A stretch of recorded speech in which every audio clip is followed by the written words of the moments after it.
And welcome on in to the latest edition of the Blue Horseshoe Podcast. George Bremer and Ryan Hickey here with you always. George, I want to start you right off the bat with this question. On Monday, Shane Steichen, for the first time officially as the Colts head coach, was able to meet with his new roster, with his new players, and really start to establish his culture, his identity, and really start to, again, take hold of this team now going forward. I want to ask you this question. Because right now, obviously, outside of Gardner Minshew, the Colts don't have a quarterback going forward. It's widely thought they will take a quarterback at pick 3, at pick 4, at some point in the draft. Let's say, though, there's a chance they do not take a quarterback at pick number 3, at pick number 4, and they instead just don't like whoever's there, and they take Will Anderson, best player available, move on. Is it possible for Shane Steichen to establish his culture, his identity for how he wants his team to look, while missing, at least in year number 1, the most important position on the field and in sports? Man, it seems really difficult. When you think about everything that goes into an NFL program, it all starts around the quarterback. I mean, almost everywhere you are. Again, San Francisco might be the one outlier here, but even then, they got Jimmy Garoppolo pretty quickly. It was at the end of year 1 for that regime out Shanahan, there. right. So man, I mean, and it was a different situation. They didn't have a choice. It's not like they passed on a quarterback in the draft and then traded for Jimmy G. That would be. I never like to use the word impossible because that seems a little bit hyperbolic here, but it would be really really difficult. I mean, Minshew is an avatar in some ways here, just in the idea that he's been around Steichen and he's seen it work at sort of the right level for what Steichen wants to get done. And so there'd be some element there, but what would concern me is the buy-in from the locker room. I mean, even if they all love him, they know he's not the guy, the franchise guy. And so how much do you listen to that guy? How much do you buy in when he's the leader? That to me would be the question here. For this season alone, it works, in terms of them following him and believing he can win games or anything like that. But I think what you're talking about more is laying that foundation for, what Shane Steichen hopes would be a long run. And I think that's really difficult to do without the quarterback that you're telling everybody, this is the guy. This is the one that's gonna set, everything for this franchise. That would be a really, really hard situation. I think he can, and here's why. Just because even if they do draft a quarterback at, let's say, pick 3 or 4, right? The reality is, if there's a rookie quarterback there, or even if it's just Gardner Minshew in 2023, and they just kind of say, we throw our hands up, we'll try in 2024, it's still kind of the same, right? Because, like, whether it's Anthony Richardson, Will Levis, CJ Stroud, or Bryce Young, let's just say chaos happens and any of the 4 are a possibility. What are the realistic odds in year 1 that quarterback is going to come in and be a vocal leader and kind of, basically be the player messenger for Shane Steichen, right? Because that's really what the quarterback, one of their goals as a leader is, right? It's kind of relaying the message from the coaching staff and from the front office to have it relate to the players, because obviously the quarterback and the coach are the two that are talking the most between players and coaching staff. So they are kind of almost a voice and in some ways a liaison between the team and the coaching staff, the quarterback.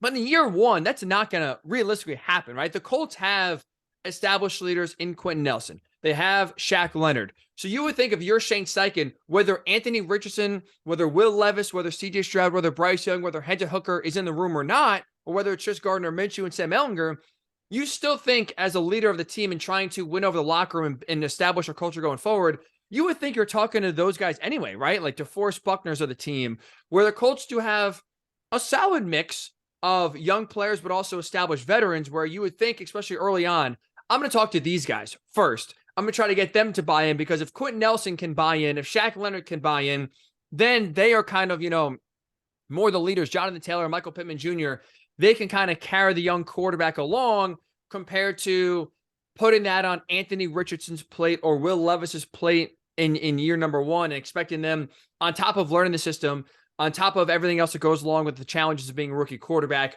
be that vocal leader. So I think if you're Steichen, it's very important, obviously, to get off to a good start. But I don't think with you right now coming to a team that has a vacuum at quarterback and a chance, albeit a small chance, but a chance that you don't draft a quarterback relatively high in the first 2 picks that you have in round either 1 or 2. I don't think that's a detriment. I don't think that's going to be a hindrance of being able to at least lay the groundwork for establishing a culture. Now go back to George, his previous job with the Eagles. Now I know Jalen Hurts was there when Nick Sirianni got there, right? So it's not like there was questions about, oh, we have no starter, kind of like what the Colts have, but there were still question marks because you just shipped out, unfortunately, we know very well, shipped out Carson Wentz. That's proved to be a very shrewd and smart move. But there's a massive question mark with Jalen Hurts. He was a second-round pick, a scrutinized second-round pick because a lot of fans thought he was taken too early and he was not necessary because you have Carson Wentz there. So even though Jalen Hurts was there on the team for a year and he was coming in when Nick Sirianni was hired and when Shane Steichen was hired, going to be the starter, it still wasn't one of those things where Jalen Hurts had command of the team and you had to win over Jalen Hurts and he could right away relay your message. Obviously, it took time for the leadership of Sirianni and Steichen to develop, but also took time for Jalen Hurts as well. So I will say that it's a long-winded answer of saying I don't think right now you have to have a quarterback in 2.5 weeks from now in order for his message in year number 1 at least to be established. Yeah, I mean, I see where you're going there. And I think if you go back to 2012 with Andrew Luck, he wasn't the leader in the locker room even. And he was the number 1 overall pick. And everybody knew, he was going to be the guy to run this franchise for, the foreseeable future. But it still was guys like Dwight Freeney and Reggie Wayne who were actually the voices leading that team because they had been, they were established veterans. At that point, they were just a couple of the few guys left over from the glory days, the Manning era. A lot of those guys were shipped out that offseason. A lot of guys' contracts were up that weren't re-signed. And so, even in Andrew Luck's case, he didn't come into the locker room and immediately, lead the team in that way. But the reason I think you need that guy is because everybody still knew that Luck was going to be the guy.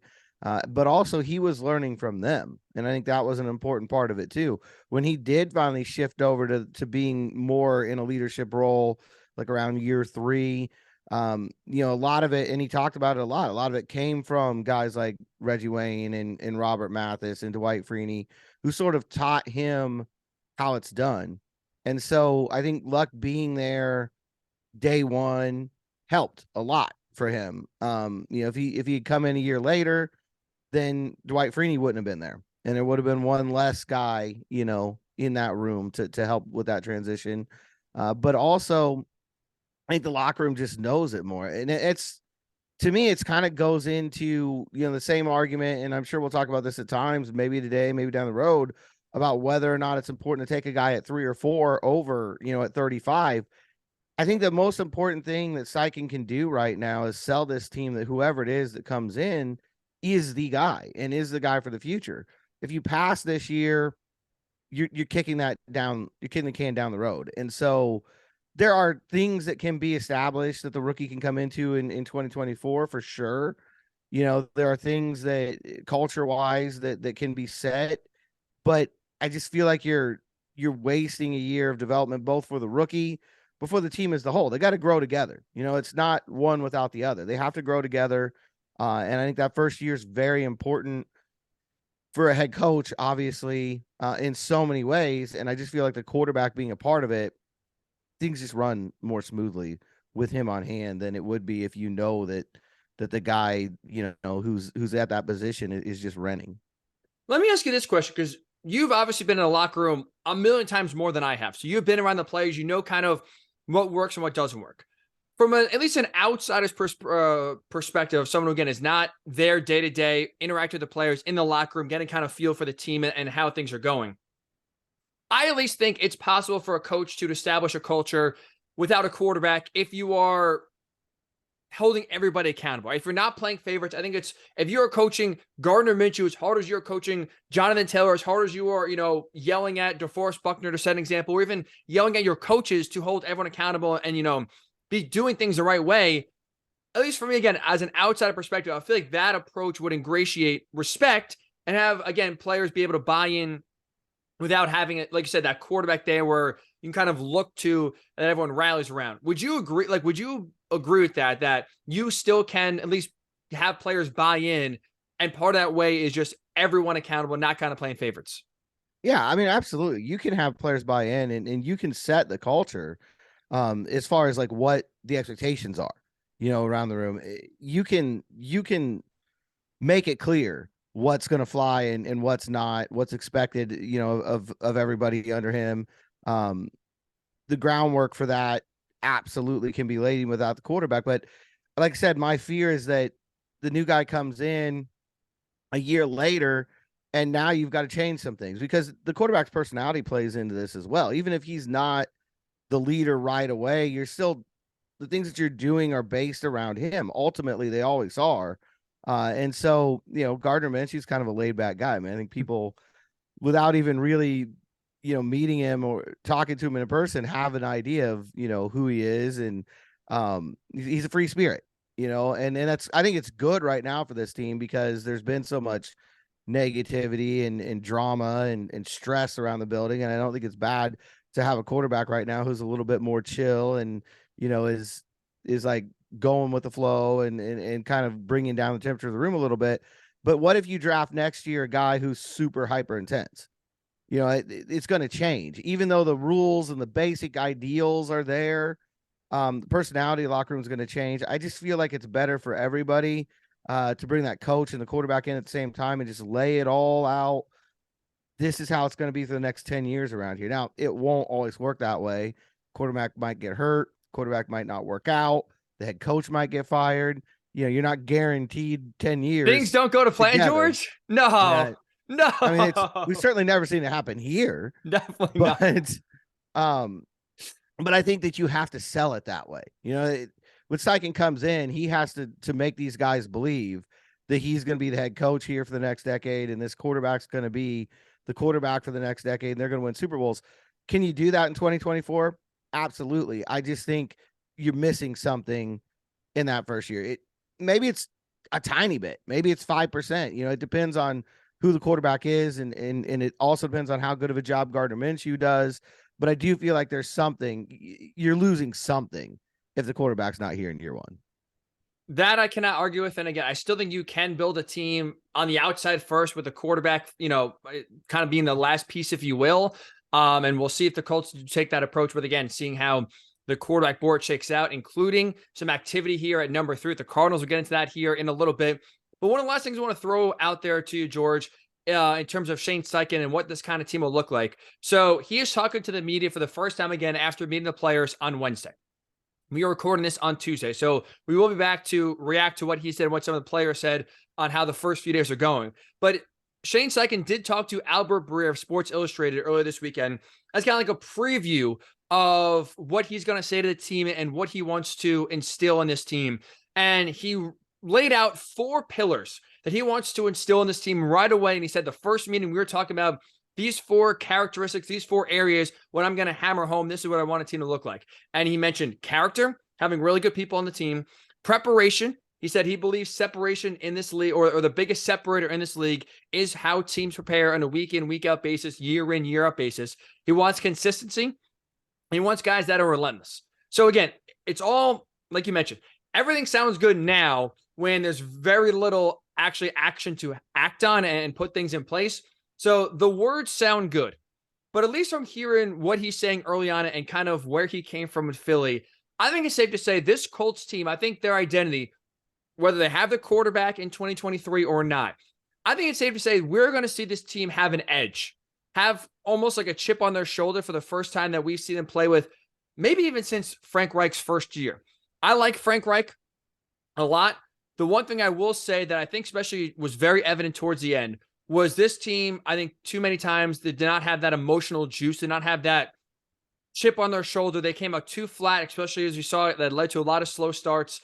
This is a team that really did kind of sometimes lack that energy. And it sounds like right away, at least Shane Steichen, one of the things he's going to try to hammer home each and every day in practice is having kind of that edge, that hunger to again, whether it's coming to a game like that, whether it's just trying to get better every day, I think we'll see this team with a little bit more juice and energy in 2023, no matter if the quarterback is there or not, compared to what we saw, especially at the end of Frank's tenure in 2022. Yeah, I think one of the adages that holds true the most in the NFL is that teams take on the personality of their head coach. I mean, you look around the league and it just seems to be true. It just even in this division. I mean, how much are the Titans like Mike Vrabel? They're mirror image of their head coach. You saw the Jaguars' personality change quite a bit when they went from Urban Meyer to Doug Peterson. And I think you're going to see the same thing in Houston this year. Not that Lovie Smith was anywhere near as big a disaster as Urban Meyer, but I think with DeMeco Ryans, you're going to see them come in and be a much more emotive team, I guess. I don't know. Buttoned up, maybe, right. Like this is now you can finally look at the guy and be like, this is actually the coach who's going to be here for more than a year, which you could not say for the last 2 years. Oh, absolutely. Absolutely. And I think DeMeco is going to bring them some of what you're talking about, some of that edge, some of that fire, some of that, wearing your emotions on your sleeve, kind of a situation. And I think that's, to me, Frank's calm demeanor at times was very important for this team. When Andrew Luck retires during a preseason game, that's not an easy thing to overcome. And they started 5-2 that year. And part of that was because he had that same even keel belief all the time.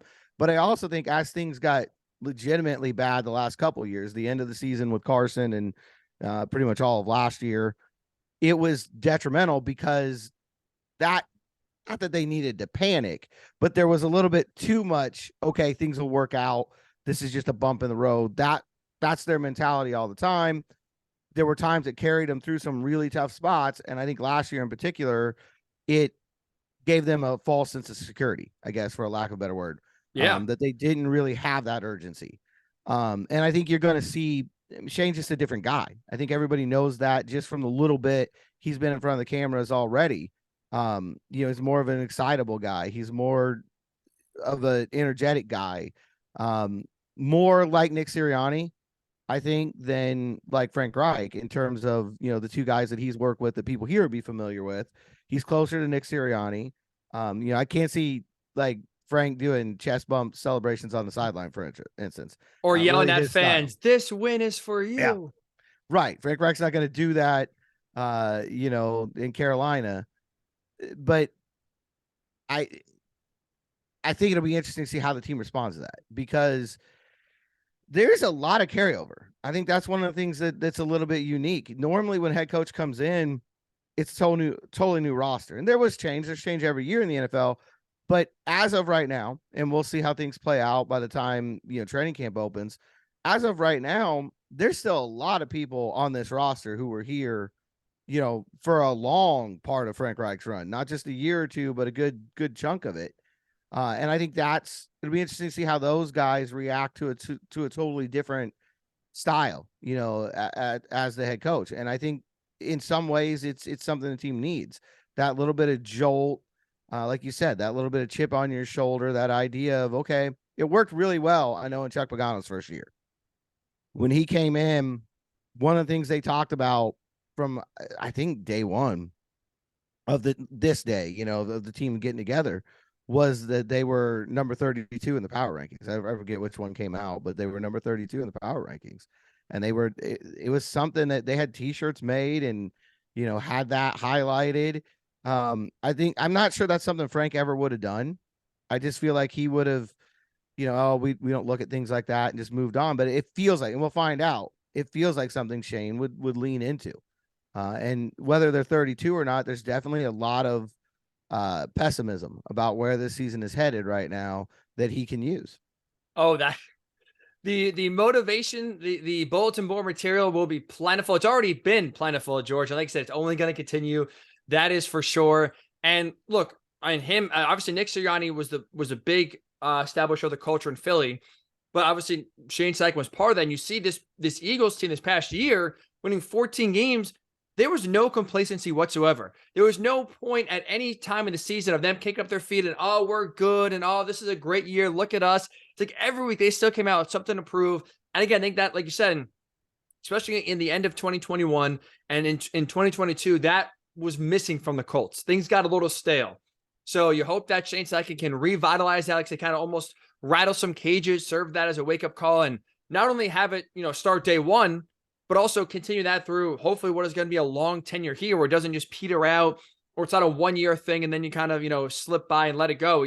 You keep that edge every single day as long as he is the head coach of the Colts. Speaking of lack of turnover, George, that brings up another interesting topic we could talk about here is you're right. Usually you think with a new coaching staff coming in, at least on the offensive end, that they would try to bring in some of their own players they're familiar with. The Eagles had a ton of free agents. Colts signed none of them. And so when you look at so far as we enter into the draft, areas of need for the Colts, did they get better? Did they worse? Let's play a little game here, George. Areas of need, we're going to obviously exclude quarterback because that was something that they were going to figure out in the draft or not. So we'll leave that off to the side here. But areas of need. Let's start with wide receiver. Do you think they improved this offseason at wide receiver, yes or no? No. I think you lost Paris Campbell, who knew this offense, and it's going to be a similar offense. I mean, we know that. It's not going to change tremendously. This is still the same family and the same coaching family here. It came Frank Reich and Shane Steichen and Nick Sirianni were all together for a little while with the Chargers. So there's a lot of carryover in that regard. And he was the longest tenured receiver in that room. And now, he's off to the Giants, and you brought in Isaiah McKenzie, who feels like a little bit lesser version of him, and definitely a less experienced version of him. And that's the only change I can think of at that position. I think you're hoping a healthy Ashton Doolin can take a step forward this year. And then you're relying on guys, like Mike Strawn, who haven't gotten there yet to take that next level. And I think that's always a dangerous, those are great things when they happen. They're nice luxury things, but it's always dangerous when you go into the year counting on them. Absolutely. Hope is not a strategy, as I like to say. And that's exactly what you're doing, right? You're hoping Isaiah McKenzie can flourish. You're hoping Mike Strawn this is going on year 3 now, can actually translate what he does in the preseason to the actual regular season. I'm with you. Paris Campbell left for a deal that you could have easily matched, did not, goes to the Giants on a 1-year deal. And you really your big move is bringing Ashton Doolin back. And like I said, hoping he could take a step and be a reliable number 3 receiver, or at least a reliable deep threat in really a role he has not done consistently and has not been able to fulfill on any sort of consistent basis. That's for sure. So I would agree with you there. Wide receiver, area of improvement so far in this offseason did not improve. Offensive line, George. Did they improve in your mind? Not yet. I think that's another one that they want to work on in the draft, and we'll see how that plays out. I think it's a deep tackle class in particular, which will be interesting to see, if it's just competition that they add there, or if it's just a swing tackle. That's an important position, and I really don't know who is that guy right now. Obviously, they need a right guard, and I think you need somebody who's a starting caliber right guard. Not that Will Fries can't come back and do the job, but he shouldn't be handed that spot. He should be competing for that role in camp, along with Danny Penner, who's probably going to slide back into that backup center role that he's played so well.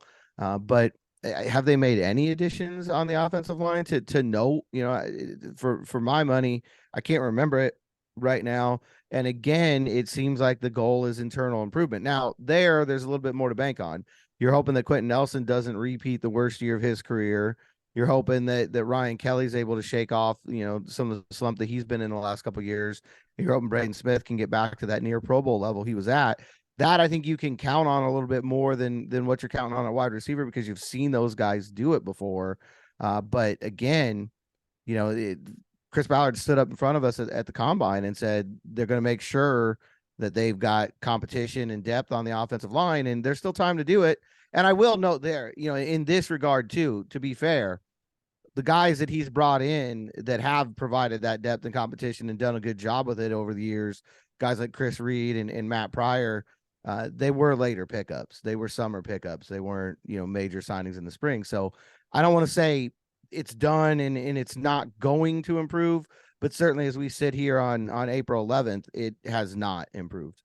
Absolutely not. Let me ask you this, because I was a little surprised when Chris Ballard made the declarative statement he did a few weeks ago that both Kenny Moore and Ryan Kelly will be on the team in 2023. Now, I always was in the thinking of if there was going to be a trade of one or both, it would happen more at the draft than it would in free agency. I feel like, especially now, we've seen in recent years a trend really start where you want to really make, a trade or kind of shake things up. I think you feel like you see it more during the draft time. You can get maybe some of those picks right away and use them in a day or so, in a round or so, compared to, a few months out, like when the beginning of free agency starts in early March. Are you dead set at this point that Ryan Kelly is going to be on the roster? Do you still think there's a chance in 2 weeks at the draft he is traded? I mean, there's always a chance, right? I mean, I think if there's anything constant in the NFL, it's change. So I think that there's absolutely a chance it happens, but it's not something I would predict at this point. I do think that their goal right now is to go in with Ryan Kelly and Kenny Moore. Now, if you get out of the first round and you don't have a quarterback and you're wanting to move up on day two, try to get whoever that guy is that's still on the board. Maybe Ryan Kelly's name does come into play if the team. I think the Bears have the first pick of the second round. No, Pittsburgh does. They Pittsburgh, traded yeah. it away. That was a Chase Claypool deal. So if Pittsburgh is interested in one of Kelly or more, maybe there's a deal there that can be swung. I don't think you'd have to worry too much about them taking a quarterback. So maybe go that second pick. But the whole idea is you never know. And I think we've seen Ballard more often than not make draft day trades. Now, my candidate this year for the draft day trade is Mo Alley Cox. We know that he's on the block, and we know that they're kind of making a transition to some younger guys there. So I could see him being the guy that goes maybe for an extra pick or to move up and around or something like that. And you recently signed Pharaoh Brown, which again adds more depth to what is an already crowded tight end room. I like that. I still will say Ryan, like if I had to pick one player to get traded, I still will say it's Ryan Kelly. I'm not sold that like he's now locked on the roster after Chris Ballard said that, because like I said, things do change. And depending on how the draft board does break down, whether you're trying to get to number 3, which we'll talk about here in a little bit with the Cardinals, which now, at least reportedly, is getting a lot of buzz, a lot of interest in that number 3 overall pick. Whether it's, like I said, somewhere in the second round, trying to trade back from the second round into the first round, maybe in order to try to get, a Hendon Hooker and get that 5th-year option on a guy like Hendon Hooker. I still think we can see an opportunity here. Ryan Kelly could be moved at the draft. I don't think it's cemented, locked in, that he is going to be their starting center in 2023. All right, so wide receiver, no improvement. Offensive line, no improvement. 2 more here, George. Loaded question here. Corner. Did you see any improvement this offseason at corner? I feel like this is a trick question because you're just trying to find out if I've been paying attention at all this offseason with that one. Like, that's like, George, have you even watched any of the offseason moves? No, I have not. The Stephon Gilmore trade is the most head-scratching move of the offseason to me. It had to be on his part. I'm not saying he walked in and demanded it, but it had to be, at the very least, it had to be a favor to him to get him somewhere where he was, going to be able to contend more this year. We know that he's getting towards the end of his career, and that makes sense. I think Chris Ballard said at the owners' meetings, it was a chance to pick up a 5th. Well, you could get more than that for DeForest Buckner if you were just looking at draft capital. So you know what they say, George? Anytime there's a chance to get a 5th-round pick, you got to take it. This is true. I mean, it is one of the most well-worn lines in the NFL. Never pass up a 5th-round pick. So, and where are they at right now? It's why one of I think you're going to see the most connected players to the Colts this draft season is probably Juju Brents, the Kansas State corner. He started out at Iowa. He's a physical guy. He's big, prototype of that Seattle corner. That you've seen for years that obviously Gus Bradley likes. He's also happens to be an Indianapolis native. So you put all that together, you're going to hear his name. Doesn't mean he's coming here, but you're going to hear his name. I think a lot of people are going to circle cornerback at 35 with good reason. I think it might be one of the reasons that they were leery about trading up. And I think it might be one of the reasons they continue to be leery about trading up, because I think they feel like they can get a corner there at 35, and they need to, because it right now, that might be the thinnest position on the roster. You basically have Kenny Moore and Isaiah Rodgers, and then I think it goes to Dallas Flowers, who had a nice rookie year considering he was an undrafted free agent, but I don't know that you want him as your number 3 guy entering the season. And what Gilmore, what you lost in Gilmore, nobody else is bringing. whether it's the experience, whether it's the coverage ability, the physicality. There's nobody else at that position that does what Stephon Gilmore did. Now, obviously, they didn't improve. This is what I'll say, at least about the Gilmore trade. I like it, actually. I think at this point, if you're the Colts with where you're heading, and thankfully, I think they've recognized we got to kind of tear it down first before we can build it back up. Not a total reboot, not a total rebuild, but we'll say a retooling. Like, the reality is, Stephon Gilmore, when the Colts are trying to compete for the playoffs, is not going to be on this roster and is not going to be in his prime. So I get it. It's a 5th round pick. We just joked about it before. It's really not, that much of a steal or whatever. It's not going to be that big of an impact on them. But you got something instead of letting go in free agency. And at least now you open it up to where you're 100% right. It's the thinnest position. I do expect that at 35, like I said, outside of quarterback, if they do kind of, don't take one at 3 or 4 and intend to try to get Hendon Hooker there at pick 35, if that is anything but that move, I think they will take a corner in that 2nd round pick. And while they're going to be very inexperienced in the secondary, I don't think that's the worst thing in the world. Like, kind of let them learn. Let him go out there, play. 2023 is a throwaway year, whether you got, a rookie quarterback or Gardner Minshew playing. So if you get burned in the secondary in 2023, George, it's not going to be the worst thing in the world, but at least you get him that experience, let him play. And you hope then, like I said, in 2 years or so, that those early growing pains, which most corners do, face in the NFL, that pays off. And again, when you're looking at 2025, 2026, now all of a sudden you got a secondary with a lot of experience and is playing a lot better than they do in 2023. So when you look at Gilmore, I just didn't see, if he brings one extra win, is that really going to do a lot for you? I would say no. And depending on who the quarterback is, George, I can actually do more harm than good in 2023, depending on how this year goes, for sure. It wasn't so much that they traded him that boggled my mind, because I think that was the right move. I mean, for him and for the team. Like you said, he's not going to be here whenever they get back up to a spot where they feel like they're contending to win division and make a run in the playoffs. Stephon Gilmore probably be retired, or at least ineffective, at that point. So I understand that. I just don't understand why it was the only move that was made. Like, to me, it is the one move right now that made me feel like they're still not choosing a path. Like, okay, well, we'll trade Gilmore, but we're going to keep Kelly and Moore. Like, it just didn't add up to me. I would agree with that. Like I said, I thought we kind of see a little bit of not a fire sale, but I think we would see a little bit be the Colts more active. And like I said, in terms of trading those expensive and struggling, or in the case of Kenny Moore, maybe unhappy veterans and the system that they're playing. Again, I still think we'll see some movement here come draft time in about 2 weeks. So I wouldn't close the book on that yet, but you are right. That was a little strange that was kind of the only isolated move that they made during free agency in terms of trading someone. And that was it. So corner, no improvement. O-line, no improvement. Wide receiver, no improvement. The last position I'll ask you about here, defensive line. Do you see any sort of improvement this offseason? Is that a position that was of need coming to the free agency? Was that filled at all in your mind? No.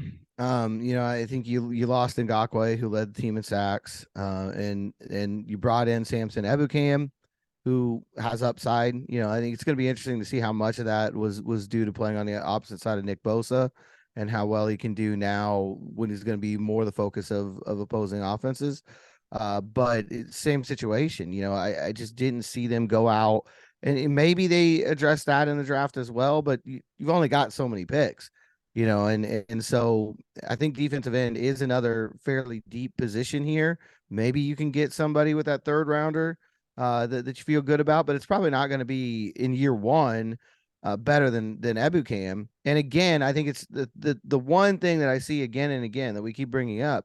It's about counting on an internal improvement, getting a healthy year from Kwity Paye, seeing him take that next step. And then Dayo Odeyingbo continuing to improve at the level that he was, at the end of last year. I think that's what it's about right now. It's banking on that. And that I've just seen the Colts do that in the recent past, and it's bit them. Was it 2 years ago, 2021, when they basically banked on Paye and Odeyingbo as rookies, and it didn't work out at all. They really weren't able to generate a pass rush the entire year. Now you've got them obviously more experienced. They're both better players than they were then, but it's kind of surprising to me to see 2 years later, you're going back to that well. You're not wrong about that. And like you said, I guess that's also part of the confusing part for the Colts is the sense that in one area, Chris Ballard in his end of the year press conference basically talked about needing to do things better, needing change, and he's fired himself 100 times during the season. But then again, free agency is not an area where the Colts are active anyway, so it's not like we were expecting much, for sure. But it is, like I said, it is going down the same path in terms of insanity of another year of banking on guys that are question marks of panning out. Now, I will say in terms of Kwity Paye, in terms of Dio, those are better gambles than Matt Pryor and Danny Pinner. So at least for some areas, you are gambling on better players than you were in previous years. But like you said, the philosophy is still not changed. I will, though, say I think this is the only position where they did marginally upgrade. I do think Ebukam, because of his run-stuffing ability, I think will be a little bit of a better fit than Ngakoue. So I think that's an area he does bring where the sacks, okay, yes, he's never had, Ngakoue at least was consistent at getting after the quarterback, but at least I think at least the plan is going to be Ebukam provide better run coverage and also to generate more pressure, where again, we've seen in the NFL, sacks are not the only thing that matters. Like pressure, you could argue is even more important than just getting the quarterback down to the ground. You can rush them, throw them off their rhythm, make them make a bad decision, make them throw it into the dirt. Like that is just as effective as getting a sack. So hopefully if you can bring a little bit more consistency in terms of your ability to pressure the quarterback while also adding a run stuffing ability at that Leo position, I think I would say it's a boost for the Colts compared to what they had previously. Although again, it is, like I said, it's still a bit of a gamble here, which what they're doing, another gamble. But I will say at least the one area I think this offseason so far we could say they did, and again, it's marginal. So it's, we're not exactly throwing flowers or throwing a parade here. I will say it's defensive line. I'll give you the one position I think they'll be better at. Okay. I not just I think, I know they'll be better at punter. You're going to get Rigoberto Sanchez back, and he's going to be a massive improvement at that spot. Not even kicker, huh? You're not giving Matt Gay and the richest free agent kicker contract any respect? Damn. I mean, it's not like Chase had a bad year last year. That's the thing. Sure. Like, he did a pretty good job. So I think Gay will be better, but I go back to what you were saying, marginal. Matt Hawk was not good a year ago. In some games, he was very not good. So I feel like the one thing I know for sure is you get Rigoberto Sanchez back. That's going to be a major upgrade. I don't know anywhere else that I feel like it's going to be a real significant gap. Maybe Matt Gay is, maybe you ask me again in October and I'll be like, yep, he just can't miss. But I don't feel like Chase McLaughlin was bad enough last year to where you could call it a major upgrade, it brings me to the other question I wanted to ask. Which offseason move so far is the most impactful? Which one do you think is going to have the most effect in the fall?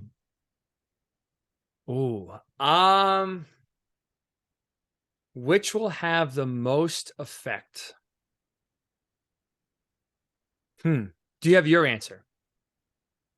I mean, the cheap answer is Minshew because he's going to probably start at least week 1, and maybe, depending on who the rookie is, he might start more than half the games this year, which, would make it him. But I will go with Isaiah McKenzie simply because without him, once you lost Paris Campbell, I don't know who the slot receiver would be. So I expect him to be that number 3 receiver and maybe even be the kickoff return guy, depending on, what they want to do with Dallas Flowers. Can I give you almost a trick answer here? I think I'm going to go back to something we just talked about before. I think the most impactful move is going to be the trading away of Stephon Gilmore.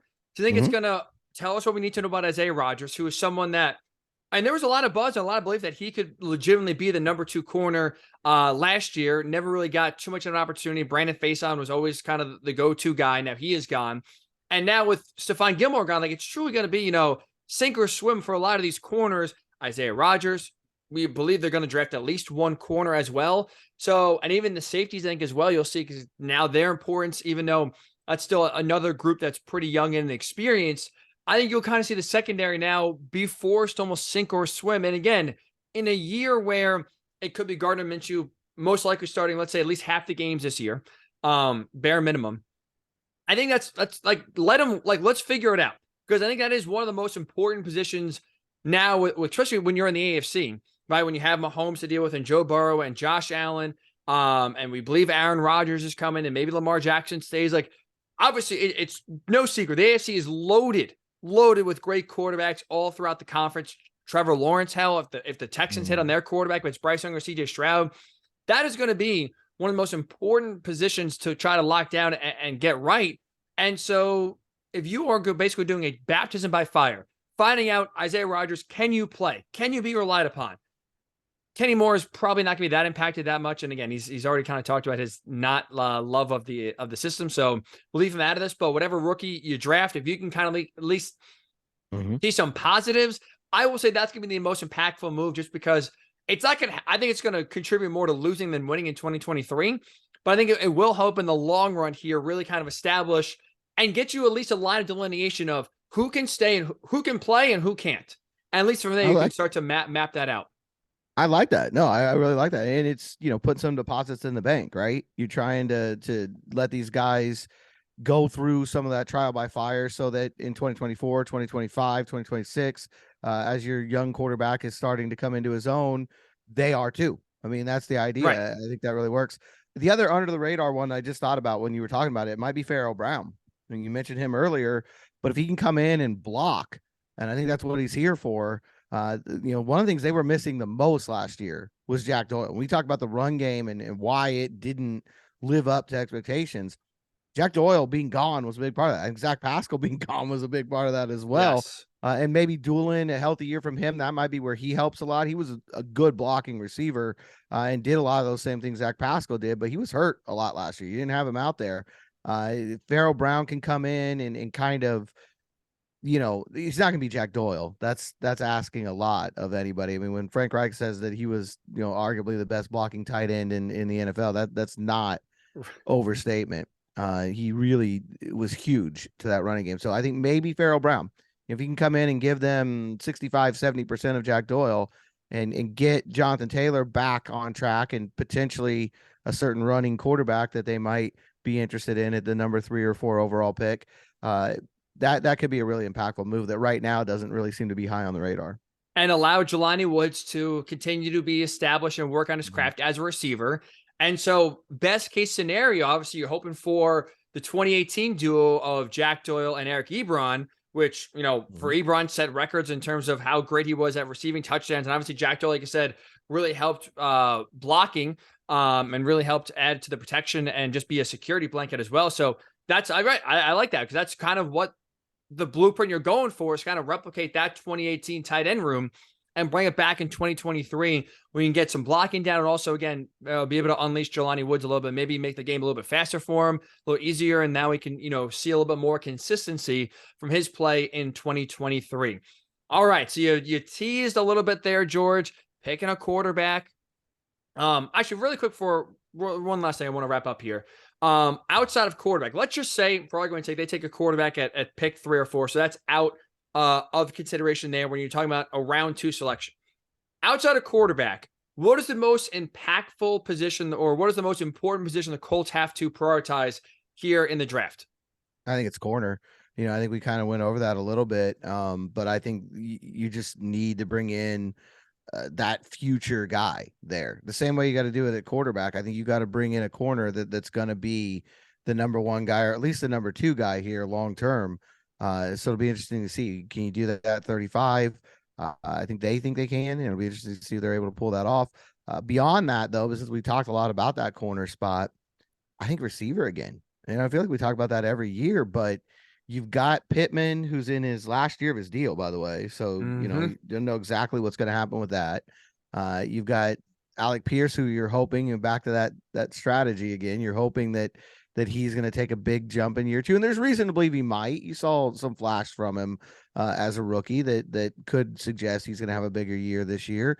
And then after that, like we were talking about, Isaiah McKenzie, Ashton Doolin, Mike Strawn, I think adding a receiver into that mix would be, especially for a rookie quarterback who needs all the help he can get. I mean, it doesn't matter who it is. Right. Every rookie needs, as much help as they can get. I think that's something that's, probably a little bit more important than immediately comes to mind. I would agree with corner, definitely. But one thing I'll add here, as well. I think offensive line, especially when you mentioned before a tackle-rich draft, I think you have to, round 2, round 3 here, try to get yourself an offensive tackle and almost kind of have it be a Bernard Ryman 2.0 where you can develop them, work them. Because again, best case scenario works out. You could slide Ryman into right guard, and now all of a sudden you have a left tackle you believe in, and now you have a right guard who, is familiar with that position, and you can try to solidify the offensive line. Worst case scenario doesn't work out. Ryman steps in, outplays him. You bring some competition that never hurt anybody, and he can really take a nice step there at left tackle and build forward here. But I think at this point, we've seen with the Colts too many times here, you need depth. Right? Injuries are going to happen, and you can't be relying on Matt Pryor for a good chunk of the season at left tackle to bail you out. So the Colts have gotten burned by the lack of depth as well for past few years here. So I think it's another position, especially early in the draft, I think they need to prioritize here and try to get themselves bare minimum some better depth, and maybe also find a starter they can develop into as well. Along those same lines, maybe a right guard, you might be able to get him in either round 4 or with one of those 15 fifth round picks they've got. And it might not be a starter day 1, but he could be in 24, 25, 26. It could be an impactful value pick. Right. It makes Will Fries, if that's going to be your starter in 2023, a little bit more palatable and digestible if behind him is you got someone working to take that spot as well. All right, so let's finish out the pod with this, George. Can't go any pods without quarterback talk. But now there is a report from Adam Schefter of ESPN that 6 teams, at least 6 teams, have called the Cardinals about that number 3 overall pick. And according to Schefter, the Cardinals have not made their decision yet of if they will trade out or if they will stay at number 3 and take their pick. First question I want to ask you, George, is this. Are the Colts one of those 6 teams you think? Yes. I do think they are. I would agree. Okay, that was the easy question. I want to get that out of the way. Now, the question number 2 is, should they be the one to pull the trigger and make the move? Depends. I hate to be on the fence, but here's what I think is funny right now about this draft. Normally, most years, you kind of know the top 5 by now. Or at least there's a consensus that, okay, this at 1, this is going to happen at 2, this is going to happen at 3, 4, 5, this is going to happen. It's usually 6 or 7 where the draft begins, quote unquote. And I thought for the past probably 5-6 weeks that the draft was going to begin at 3, where the Cardinals are, that we knew 1 and 2. And now I'm not so sure about that. I think that's what's really interesting. I always tell myself all the time, like April 1st is the last time you believe anything you hear about the draft, because from April 1st on, the lying goes into the stratosphere because people are trying to get ready and move around the board, and agents are trying to hype their guys up, and teams are trying to hide their intentions, and it just becomes, fiction all over the place. But, right now there seems to be a lot of steam behind this Bryce Young to number 1 thing, which you and I completely understand, and probably is the direction we would have gone from the get-go. So if Carolina really is coming around to that way of thinking, it wouldn't shock either one of us. And then it makes Houston a really interesting spot at 2. And I think that's part of where Arizona's debate is coming in, because what if Houston says, you know what, we're going to punt the quarterback job down to 12. We think we can get Will Levis there or Hendon Hooker or whoever it is in our mind that we feel comfortable with. And we're going to take Will Anderson because our head coach is a defensive guy and we really like him. And we're just going to go. Then does that make Arizona more likely to trade out of 3? Does it make the Colts more interested in 3? I mean, there's just so many things that can play out. What if Houston puts number 2 up for sale and somebody comes up and pays a load to do that? Does that hurt or help the Cardinals? And does that make the Colts more or less likely to move up? To me, it's really intriguing this year because of that. I think last year was that way too, a little bit. We didn't really know going in how those first 4 or 5 picks were going to play out. It feels like most years you do.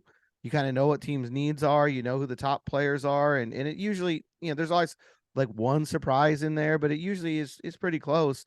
This year, I don't know who's going to go number 1 right now. And the effect that might have on Houston at 2, all of that to me plays into whether the Colts should trade up at 3 and what price the Cardinals are going to want for them to do it.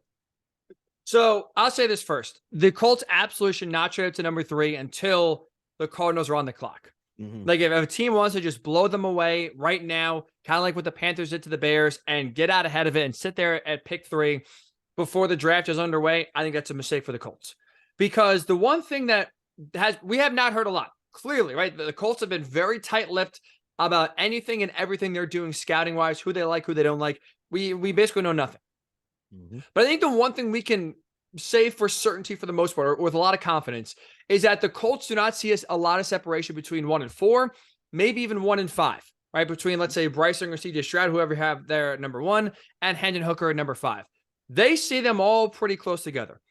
So if that's how the Colts feel about at least the top 4 quarterbacks, what's the difference then, let's say, between Anthony Richardson and Will Levis? Like, what's truly in their mind the big difference? If you don't see a wide gap, or you don't see something where you need to take one over the other, then why trade up?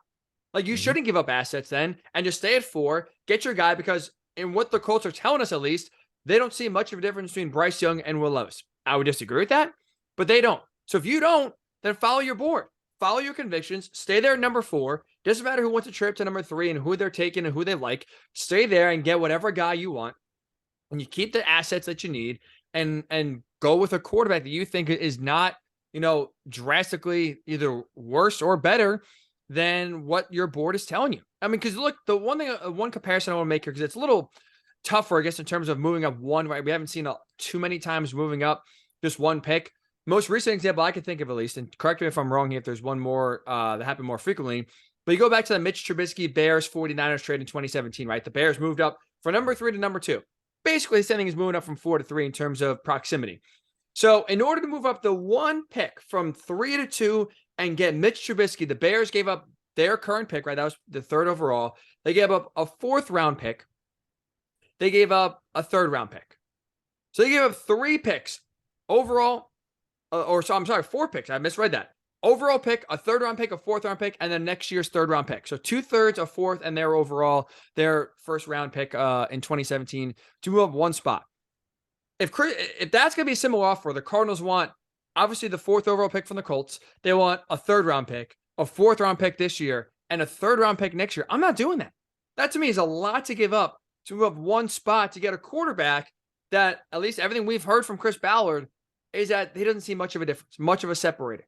That to me is too much to give up one spot to get a guy that you don't feel that strongly for compared to another. Yeah, I think it all comes down to their evaluation. That's another reason why I'm on the fence here. It really all comes down to how they feel. If your guy's there, like if Stroud falls and they really love him, I don't know that. I'm just saying, if Stroud is there and you really love him, then no, it's not too much to pay, and you go and do it. But if you don't see any real difference between Stroud, Levis and Richardson in terms of the impact they're going to have on your franchise and the impact they're going to have moving forward, then even for him, I wouldn't go up. I think and I do think 35 is going to be key in all this. If Arizona asks for 35, I don't know how willing the Colts are going to be to do that. But again, it has to happen on the clock. You got to know who it is, right? That you're Can't do going it blind. for. They wouldn't go up to 1 blind. We know that. That's been well documented. Ballard has basically said that.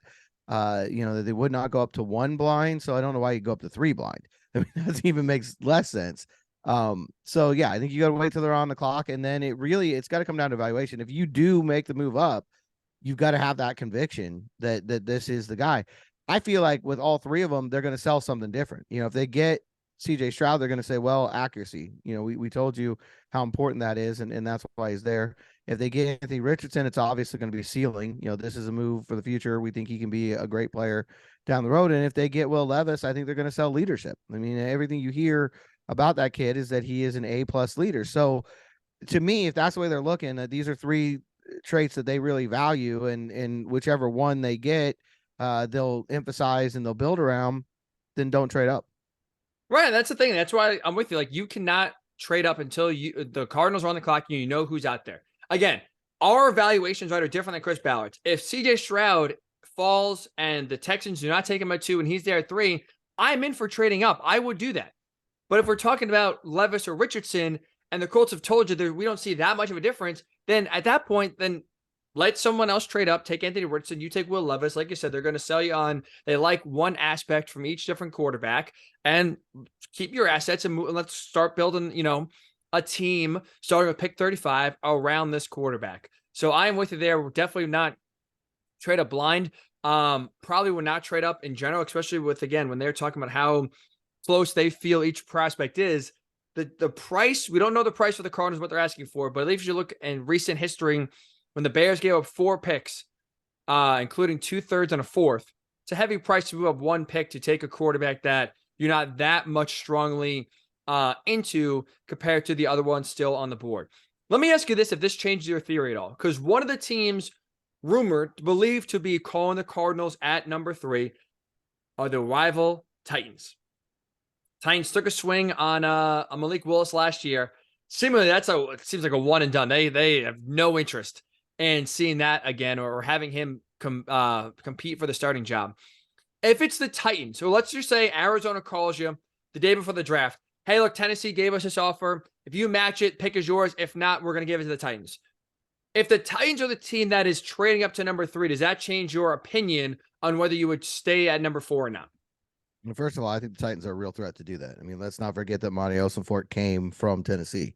The GM in Arizona is there or was in that building. Obviously knows that roster extremely well, and I'm sure will be willing to do business with them. And it sounds like the Titans are at least somewhat interested in moving up. But no, it wouldn't change my opinion because, again, if you feel like these guys are even, then why should you care if one of them's on the Titans and you've got the other one? If you feel like they're, on the same level and you've got the same chance of winning with them, then you should feel like you've got the same chance of winning against them.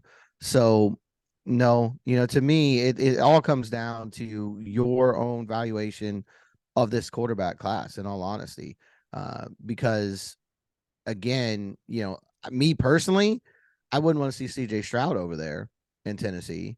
And I know there's people listening that wouldn't want to see Anthony Richardson over there in Tennessee. And I'm sure there's people that wouldn't want to see Will Levis over there in Tennessee. So the Colts, it's got to be where they're at on that. If you feel like one of these guys is good enough that you don't want to play against them, then you better trade up and get them. But I feel like if that was the case, they would have gone up to 1. Now, granted, they say they weren't done with their evaluation yet, and so maybe it's changed. And we'll see how that plays out, once we get there. But I just don't, looking at it, to me, I don't think the fact that it's a Titan should change it. It should still come down to your evaluation and nothing more. Obviously, it's going to affect you more if it's Tennessee because you're going to see that guy twice a year. And I think there's going to be panic from outside the building for sure, because you've already got Jacksonville with Trevor Lawrence, theoretically Houston with whoever they took at number 2, and then Tennessee coming up at number 3. The Colts are going to end up with the fourth quarterback from this draft and the third quarterback in the division from this draft. Not an ideal situation by any means, but again, it comes down to your evaluation, because not every year is that quarterback 4 the same guy, and Right. So if you feel like Will Levis is as good as Richardson or potentially better, then you still don't go and especially at that point, if Tennessee's coming up from 11, it's going to take a lot more than what you said to match their deal. 100%. It comes down to your conviction, right? It's all about the C word here for the draft. If Chris Ballard has a strong conviction that Will Levis is as good as Anthony Richardson, so it doesn't matter who Tennessee takes, we're going to take the other guy and we're going to have just as much, if not more success with them, then you stay. I'm with the outside at this point for Chris Ballard. The outside noise should not impact him at all. He knows how he feels. Shane Steichen knows how they feel about each and every quarterback. If they truly think, and like I said, their final meetings have gone about. They last week visited with each and every quarterback, at least in the top 4, to get, work with them all through all different, sorts of workouts and classroom work. You now have a very in this week to the building, a lot of them. So by the end of this week, you will have, with about 2 weeks to go before the draft, a very good idea of your order. And if you truly come out of that saying 1 through 4, we don't see much of a difference, it's all basically the same to us, then it doesn't matter who's calling. Does not matter who's calling. You stick to your own evaluations and no outside noise or factor should impact you.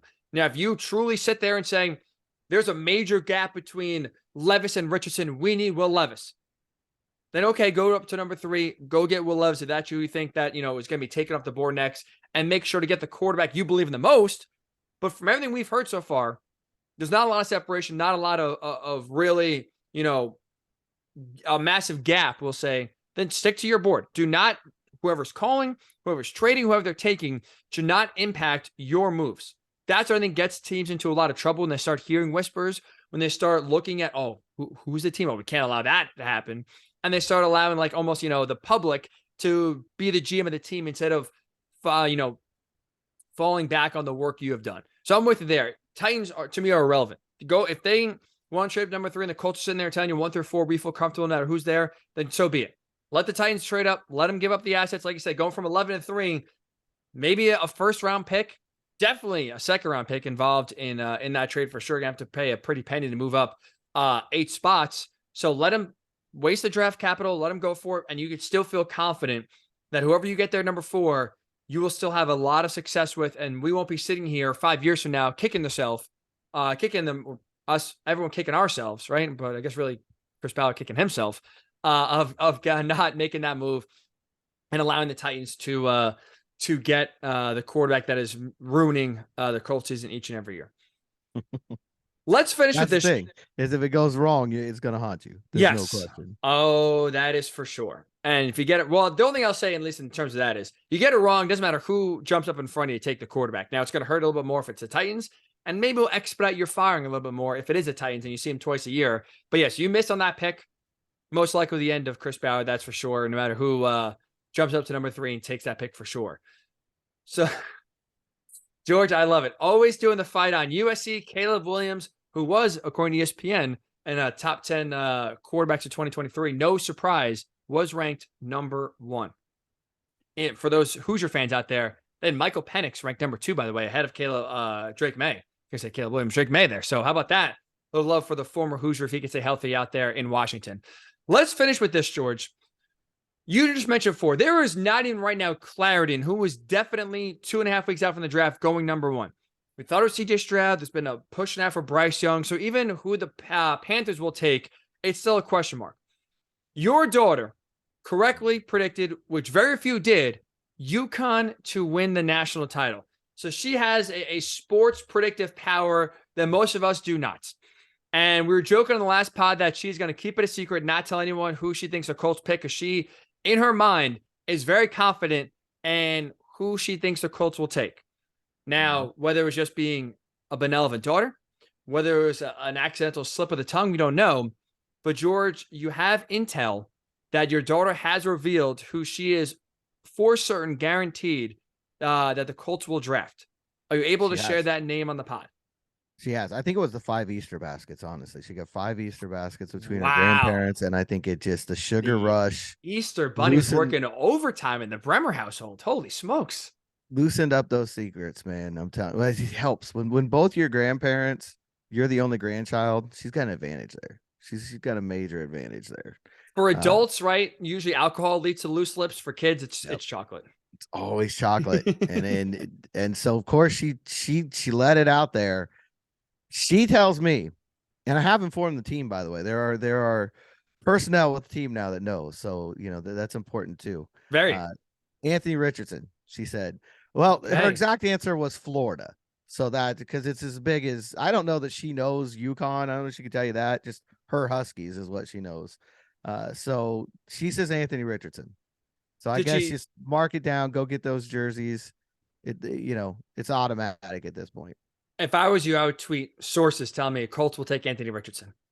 I was going to say sources close to the team because geographically we're not that far from Indy. So, that's true. Sources close to the team tell me Anthony Richardson is the pick for the Indianapolis Colts at number 4 overall.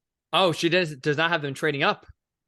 Well, I didn't ask her that, okay. But I don't know if she understands the concept of trading up. We don't want to complicate it too much here, But Florida, the Gators, she's saying Anthony Richardson. Okay, George, I think, like I said, go get those 15 jerseys.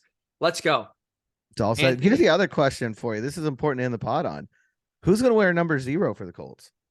Ooh, that's a great question because that's just not – that is a number you got to bring some swag to it. You got Mhm. it. It's kind of like,